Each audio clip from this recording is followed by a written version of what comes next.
সন্ধ্যেবেলা স্টার্টারে খাওয়ার মতো একটা সুন্দর অল্প টাইমে একটা রেসিপি নিয়ে চলে এসেছি। তো ছেলে আবদার করছিল যে মা একটু চিকেন পকোড়া বানাও। তো ফ্রিজ খুলে দেখি খুব সামান্য পরিমাণে চিকেন রয়েছে, জাস্ট বড় 4-5 পিস বোনলেস চিকেন রয়েছে, যেটা দিয়ে বাড়ির সবাইয়ের চিকেন পকোড়া হবে না।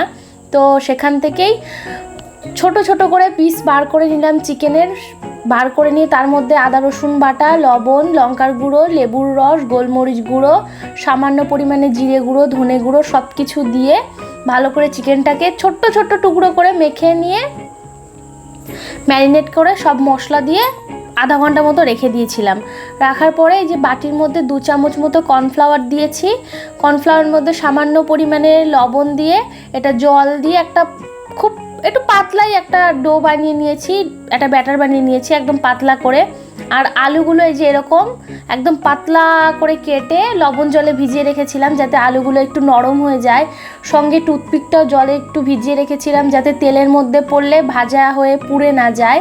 এই যে স্লাইস করা আলুটা কর্নফ্লাওয়ারের গোলার মধ্যে ডুবিয়ে নিয়ে চিকেনটা মাঝখানে দিয়ে টুথপিক দিয়ে এরকম করে গেঁথে দিলেই মোটামুটি তৈরি হয়ে যাবে। আমি বেশ 3-4 পিস চিকেন দিয়ে মোটামুটি 12-13 পিস হয়ে গেছিলো।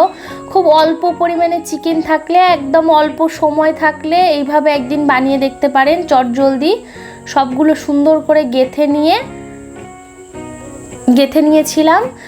ছেলে আবদার করছিল কিন্তু চিকেনটা বেশি পরিমাণে ছিল না, বাজারটা যেহেতু বাড়ি থেকে একটু দূরে, তো আর যাওয়ারও ইচ্ছে করছিল না। ওইটা দিয়েই বেশ মাথা খাটিয়ে এটা বানিয়ে ফেললাম। খেতেও দুর্দান্ত হয়েছিল। আপনারা একবার বানিয়ে দেখতে পারেন। বানিয়ে অবশ্যই ভালো হোক বা খারাপ হোক আমাকে কমেন্ট করে অবশ্যই জানাবেন। এরকম একটা মুখরোচক আইটেম থাকলে সন্ধেবেলাটা পুরোপুরি একদম জমে যাবে। কেমন হয়েছিল অবশ্যই আমাকে কমেন্ট করে জানাবেন। তারপরে সব কিছু একসঙ্গে গুছিয়ে নিয়ে সাদা তেলে জাস্ট তেলটা গরম করে তেলের মধ্যে ছেড়ে উল্টে পাল্টে ভেজে নিলেই কমপ্লিট চিকেন বাটারফ্লাই। আমি তেল দিয়ে হালকা করে হাতায় করে তেলটা তুলে চিকেনের ওপরে দিয়ে দিচ্ছিলাম যাতে চিকেনটা ভালো মতো কুক হয়ে যায়। দিয়ে উল্টে কিছুক্ষণ কম আঁচে ভেজে নেওয়ার পরে এই যে কমপ্লিট হয়ে গেছে।